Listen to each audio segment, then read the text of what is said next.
네, 안녕하세요. 저는 도클래스 훈련팀장 신태희 훈련사입니다. 오늘은 둔감화라는 것에 대해서 배우실 텐데요. 둔감화라는 단어는 많은 보호자분들, 많은 일반인분들도 정말 많이 들어보셨을 거예요. 이 둔감화라는 것은 말 그대로 행동을 둔감시키는 것, 조금 예민한 행동이 있다고 하면 덜 예민하게 만드는 거라고 쉽게 생각을 하실 수가 있어요. 근데 이 둔감화의 훈련 방법이 이게 크게 두 가지로 나눠지는 것은 많은 분들이 모르고 계셔서 그것에 대해서 제가 한번 설명을 해보려고 합니다. 첫 번째로는 체계적 민감 손실이라는 방법이고요. 두 번째로는 홍수법이라는 방법입니다. 여기서 마찬가지로 우리나라 유일한 국가공인 자격증인 반려동물 행동지도사에서는 체계적 민감 손실이라는 단어를 사용하기도 하지만 계통적 탈감작법이라는 단어를 사용하기도 합니다. 자, 이렇게 말로만 들으면 뭔지 이해가 잘 안 가시는 분들이 굉장히 많이 계실 것 같아요. 그래서 단어를 하나하나씩 한번 풀어서 해석을 해볼게요. 체계적 민감 손실부터 한번 예시를 들면 체계적으로 민감한 거를 손실 없앤다. 그러면 체계적이란 거는 단계가 나눠져 있다라는 거겠죠. 민감을 손실시킨다. 이게 둔감하죠. 민감한 것을 없애는 거. 그러면 제가 예시를 하나 들어보겠습니다. 공을 무서워하는 강아지가 있어요. 그러면 그 강아지한테 처음에 여기에 공이 있고 여기에 강아지가 있으면 강아지가 무서워하지 않는 거리에서부터 공을 보여주는 거예요. 그리고 공을 강아지가 쳐다보기만 해도 간식을 주는 거예요. 칭찬을 해주는 거죠. 그렇게 하면 강아지가 공을 쳐다보니까 간식이 나온다는 것을 통해서 저 공에 대한 긍정적 인식을 가지게 도와줄 수가 있습니다. 그 다음에는 마찬가지로 접근, 공에 조금이라도 다가가면 간식을 주는 거예요.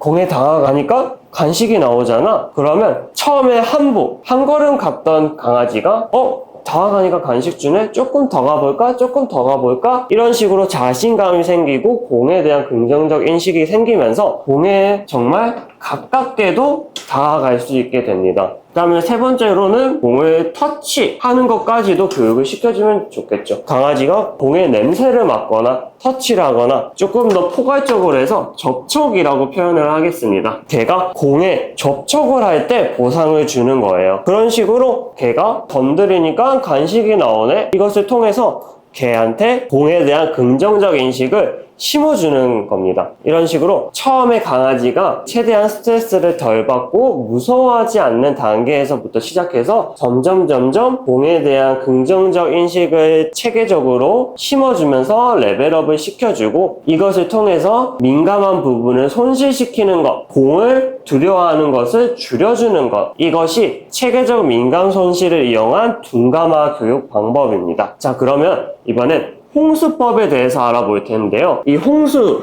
자연재해죠. 그것과 마찬가지예요. 걔한테는 자연재해에 가깝게 교육이 들어가게 됩니다. 이것도 예를 들면 이런 풀장이 있어요. 이 풀장에 공을 가득 채워주는 겁니다. 그리고 강아지를 이 풀장에 넣어요. 그러면 강아지가 처음에 무서워서 막 탈출을 하려고 하고 여러 시도를 할 거예요. 근데 그런 시도를 하다가 점점 힘들어서 지쳐서 그런 것들을 포기를 할 수도 있고 탈출이 안 된다라는 것을 인식을 해서 포기를 할 수도 있어요. 그래서 결국 강아지가 포기를 하고 정신을 차렸을 때 이때부터가 이제 학습이 시작되게 되는데요. 강아지가 정신을 차리고 이제 주위를 둘러보고 공에 대해서 직접적으로 터치도 당연히 되고 있을 거고 공을 만지고 있고 자기가 공 위에 올라가 있기도 하고 여러 상태에 놓이게 될 텐데 그때 공이 과연 강아지한테 해로운 영향을 끼칠까요? 공이 갑자기 튀어올라서 강아지를 놀라게 한다던가 강아지를 아프게 한다던가 그런 상황은 일어나지 않겠죠. 뭐 고작 해봐야 강아지가 움직이다가 미끌린다라든지 뭐 그 정도일 거예요. 그래서 결국 이 공에 대한 풀장에서 강아지가 계속 시간을 보내면서 익숙하게 만들어주는 거예요. 그래서 이 홍수법은 강아지한테 처음부터 강한 자극을 주면서 그 자극에 익숙해지게 만드는 겁니다. 그러면 강아지가 이 공 뭐야? 무서웠는데 별거 아니잖아? 라고 생각을 하게 되면서 자연스럽게 둔감화가 이루어지게 돼요. 이렇게 체계적 민감 손실 방법과 홍수법에 대해서 제가 간단한 예시를 통해서 알려드렸는데요. 이것에 대한 장단점이 확실하게 나와 있습니다. 그래서 이 장단점에 대해서 알려드릴 텐데요.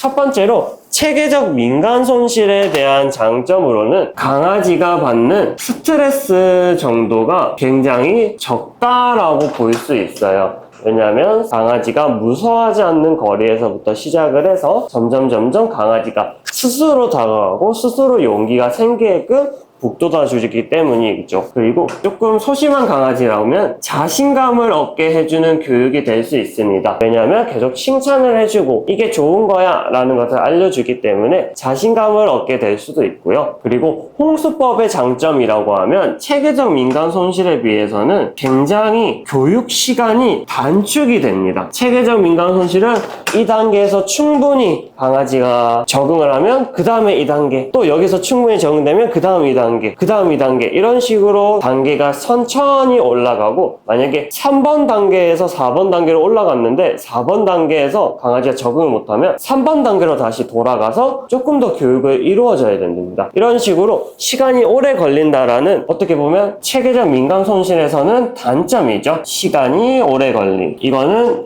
두 가지 방법의 상대적인 거고요. 다시 장점으로 넘어가서 홍수법은 교육 시간이 단축이 될 수가 있고요. 두 번째로 기질이 강한, 자신감이 평상시에 넘치는 그런 강아지 같은 경우에는 이 홍수법으로 교육을 했을 때 스트레스를 크게 받지 않아요. 그리고 적응을 굉장히 쉽게 합니다. 그래서 체계적 민간 손실로 교육을 하는 게 이 시간적으로 오래 걸리고 조금 비효율적인 교육 방법이 될 수가 있어요. 결국은 이 체계적 민간 손실과 홍수법은 어떻게 나뉘는 거냐면 개의 성향에 따라서 교육 방법을 결정을 하셔야 됩니다. 그래서 보통 자존감이 높은 강아지는 홍수법을 많이 사용하고요. 자존감이 좀 낮고 겁이 많고 예민한 친구들은 체계적 민간 손실 방법을 많이 사용을 합니다. 그리고 홍수법에도 단점이 존재하겠죠. 자, 홍수법의 단점의 첫 번째로는 자존감이 높은 강아지가 아닌 자존감이 낮은 강아지한테 사용했을 때는 오히려 교육 효과가 나오는 게 아닌 스트레스로 인한 트라우마로 오히려 악화될 수가 있습니다. 이 친구가 공이 가득한 풀장에 들어갔는데 정신을 전혀 못 차리고 이게 오히려 트라우마가 돼서 공만 보면 발작을 일으킨다든지 경기를 일으킨다든지 그런 식으로 공에 대한 트라우마가 더 각인이 될 수가 있어요.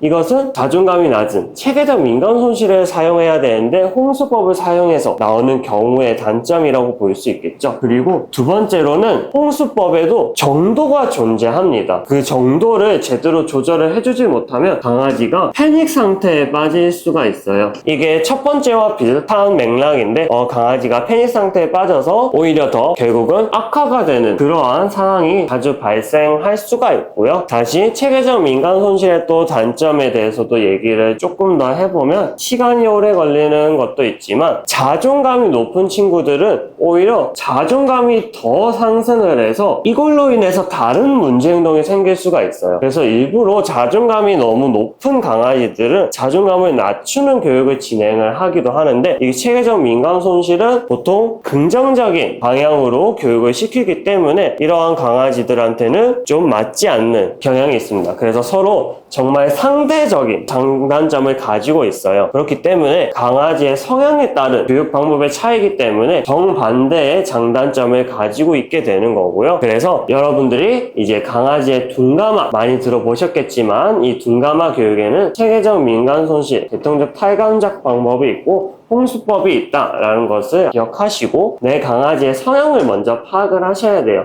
내 강아지가 자존감이 높은지 자존감이 낮은지 이런 것들을 파악하신 다음에 어떠한 방법으로 사용을 해서 강아지를 교육을 시켜야 될지 결정을 하셔야 되는데 이 교육을 오랫동안 할 수가 없는 상황이야. 나는 지금 잠깐 휴직 기간 동안 빠르게 이 강아지를 교육을 시켜야 돼 라고 하면 이 체계적 민간 손실 방법이 아닌 홍수법을 택하실 수도 있겠죠. 하지만 사실 저는 이 체계적 민간 손실과 홍수법을 좀 극단적인 예시로 들었는데 저는 실제로 교육을 할 때 이 두 가지를 섞어서 교육을 합니다. 처음부터 너무 낮은 단계에서부터 시작을 하지 않고 중간 단계에서부터 시작을 해서 아니야 너 이거 견뎌낼 수 있어 이 정도는 너 충분히 할 수 있어. 체계적 민간 손실의 중간 단계, 홍수법보다는 좀 낮은 단계에서부터 시작을 해서 교육을 하는 경우도 있고요. 홍수법이지만 정말 조금 낮은 단계에서 강아지가 충분히 너무 무서워하지 않을 정도, 정말 빠르게 차분해지고 빠르게 강아지가 안정을 되찾을 수 있는 정도로 홍수법을 제시를 하기도 합니다. 이런 식으로 홍수법이라고 해서 너무 강한 자극을 주는 게 홍수법이 맞지만 무조건적인 강한 자극보다는 그것도 그 자극을 조금 조절을 해줄 수도 있고, 체계적 민간 손실 또한 낮은 자극부터 시작하지만 너무 낮은 자극이 아닌 조금 강아지가 어느 정도 견딜 수 있는 선에서 최대한 높은 자극에서부터 시작을 해서 교육 시간을 줄이는 그러한 서로 상호 보완적인 교육을 만들어낼 수도 있습니다. 그래서 오늘 이렇게 둔감화에 대해서 알아봤는데요. 이 둔감화 교육은 정말 사회성 교육과 마찬가지로 많은 보호자분들이 이 둔감화 교육에 대해서 많이 어려워하시는 이유가 이 개의 성향에 대해서 제대로 파악을 하지 못하시고, 그 다음에 체계적 민간 손실과 홍수법에 대한 정확한 이해가 없기 때문에 조금 어려우셨을 것 같아요. 그래서 이번에 이렇게 조금 상세하게 한번 알려드리는 시간을 가져봤으니 보호자분들 교육의 계획을 먼저 짜시고 나서 한번 교육 진행을 해보시는 것을 추천드리겠습니다. 그러면 이것으로 둔감화에 대한 교육을 마치도록 하겠습니다. 감사합니다.